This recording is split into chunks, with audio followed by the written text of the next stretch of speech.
लंबे बालों वाली बहू।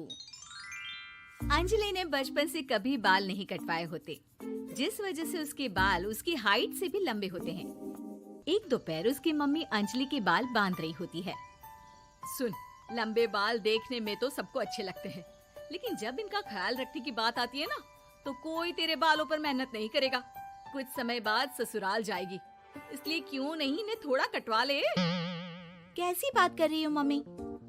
आप मेरे साथ मेरे बालों पर मेहनत तो करती ही हो, और चाहे कुछ भी हो जाए, अब मैं अपने बाल नहीं कटवा सकती। और आपको वजह तो पता ही है। अपनी बेटी को इतना खुश देखकर उसकी मम्मी आगे कुछ नहीं बोलती।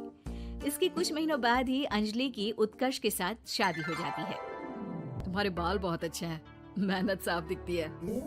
मतलब तुम भी इन पर मेहनत करने के लिए तैयार हो? अरे मुझे क्या मेहनत करनी होगी, चलो जो भी हो बता देना, गुलाम हाजिर हो जाएगा मैडम। पति की बात सुन अंजलि हंस पड़ती है। दिन बीतने लगते हैं, सब कुछ अच्छा चल रहा होता है, लेकिन सिर्फ उसी दिन तक जब तक सिर धोने की बारी नहीं आती। और वो दिन आते ही अंजलि उत्कर्ष के पास जाती है। सुनिए ना, मैं अकेले हेयर वॉश नहीं कर सकती, प्लीज हेल्प कर दो। अरे यार, आज तो बहुत इम्पोर्टेंट मीटिंग है, जल्दी ऑफिस पहुंचना है, कल कर लेना, पक्का मदद कर दूंगा। सॉरी यार। उत्कर्ष वहाँ से चला जाता है, जिसके बाद अंजलि शैम्पू की बोतल लिए सास के पास जाकर उनसे मदद मांगती है। जहाँ अंजलि की बात सुन सास जोर जोर से हंसने लगती है। बावली हो गई है क्या? तेरे बाल धोऊंगी, जब अकेले संभाले नहीं जाते तो इतने लंबे बाल किए ही क्यों?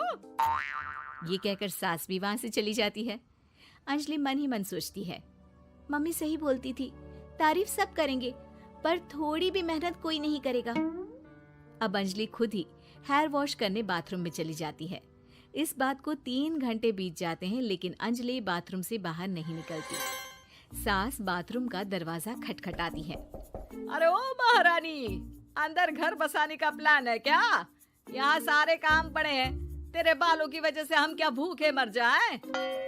सास की आवाज सुन अंजलि अगले ही पल बाहर निकल आती है, लेकिन सही तरीके से सिर नहीं धुलने पर उसके आधे बालों में शैम्पू और बाकी बालों से पानी बह रहा होता है। हाय नास पीटी, इतने घंटे लगा दिए फिर भी इन्हें ठीक से धो कर नहीं आई। अब क्या सारे घर में पानी पानी करती घूमेगी? अरे कहीं मुझे ही ना गिरा दियो। आज तक कभी अपने आप हेयर वॉश नहीं किया, हमेशा मम्मी हेल्प कर देती थी, इसलिए टाइम लग गया। अंजलि और उसके बालों से टपक रहे पानी का हाल देख सास अपनी ही जान बचाने के लिए बहू को दोबारा बाथरूम में ले जाकर उसका अच्छी तरह हेयर वॉश कर बालों का पानी निकाल देती है।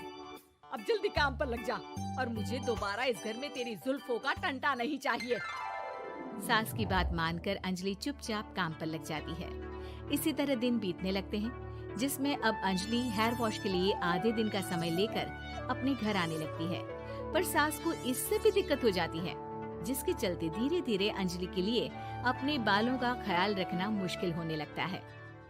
न तेल लग रहा है, न समय से हेयर वॉश हो रहा है, और बालों में कंघा घुमाए तो हफ्ते बीत जाते हैं। मुझसे अपने बालों की ऐसी दुर्गति देखी नहीं जा रही। इसी तरह दिन और दिनों के साथ महीने बीत जाते हैं, जिसमें अच्छे से ख्याल नहीं रखने की वजह से अब बाल रफ उलझे हुए होने के साथ साथ हेयर फॉल भी शुरू हो जाता है। अब क्या हमें अपने बालों में उलझा कर कूड़े में फेंकने का इरादा है? जहाँ देखो वहीं मैडम के बाल गिरे हुए मिलते हैं। अरे कटवा क्यों नहीं देती इन नासपीटों को? तभी उत्कर्ष वहाँ आ जाता है। अरे कैसी बात कर रही हो माँ, आपके बोले बिना वो सब कुछ कर देती है, और बदले में जब सिर्फ अपने बालों के लिए जरा सी मदद चाहती है तो आप उसे ऐसी बातें सुनाती हो। उत्कर्ष अंजलि को लेकर घर से बाहर निकल जाता है और वो दोनों अंजलि के घर पहुँच जाते हैं। मुझे माफ करना, मैंने वादा किया था लेकिन पूरा नहीं कर पाया। अब तुम जैसा कहोगी मैं वैसा ही करूँगा।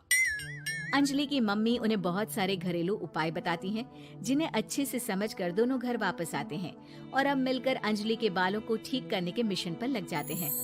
अरे पत्नी की सेवा में तो ऐसे लगा है जैसे इसके बालों में से खजाना निकल आएगा। इसी तरह कुछ महीने बीत जाते हैं और धीरे धीरे अंजलि के बाल पहले जैसे हो जाते हैं। आधा सफर तो कंप्लीट हुआ, अब आधा बचा है। हाँ, कौन सा आधा? मैं समझी नहीं। मम्मी। अब अपनी मम्मी को बहू की कीमत समझाने के लिए पहले उत्कर्ष उनकी सब सहेलियों को घर बुला लेता है और फिर अंजलि को उनके सामने लेकर जाता है, जिसे देख वहाँ बैठी सास की सभी सहेलियों का मुंह खुला का खुला रह जाता है।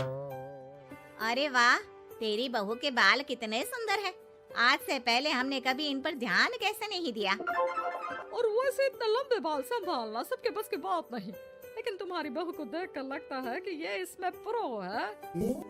वैसे बहू, लंबे बाल देवी के भी होते हैं और चुड़ैल के भी, इसलिए अपने अंतर्मन में कभी कुछ बुरा मत आने देना और इस घर के लिए लक्ष्मी का रूप बनना। अरे किस बात की, घर की आधी लक्ष्मी तो ये इन्हीं जुल्फों पर खर्चा कर देती है। सास की इस बात पर अंजलि तुरंत पैसे ले जाकर सास के हाथ में रख देती है। अब मुझे सबके सामने नीचा दिखाने के लिए पैसे दे रही है क्या? नहीं नहीं मम्मी जी, पैसे आपको इसलिए दिए हैं क्योंकि ये उन्हीं बालों की कमाई है जिन्हें आप रात दिन कोसती रहती हैं। अगर आप वो सब नहीं करती तो मेरे बाल खराब नहीं होते और ना ही मैं ये पैसे कमा पाती। है? क्या मतलब है? कहना क्या चाहती हो? मैं शादी के पहले से ही एक हेयर केयर यूट्यूब चलाती हूँ, जहाँ शादी के बाद और बालों के हाल की वजह से मैं इनएक्टिव हो गई थी। पर उस दिन जब उत्कर्ष और मैं मम्मी के पास उपाय पूछने गए तो आइडिया आया कि अपनी हेयर प्रॉब्लम्स ओवरकम करने के साथ साथ इस प्रोसेस की वीडियो बनाकर उसे भी यूट्यूब पर डाल दूँ तो। और अंजलि की इस आइडिया से वीडियो हिट हो गई, चैनल के सब्सक्राइबर भी बढ़े, साथ में व्यूज और पैसे भी मिले जो इसने आपको देने के लिए सोचा। बहू की बातें सुन सास को अपने बर्ताव पर पछतावा होता है और अब सास, बहू और पति सब मिलकर हेयर केयर और यूट्यूब चैनल पर काम करने लगते हैं।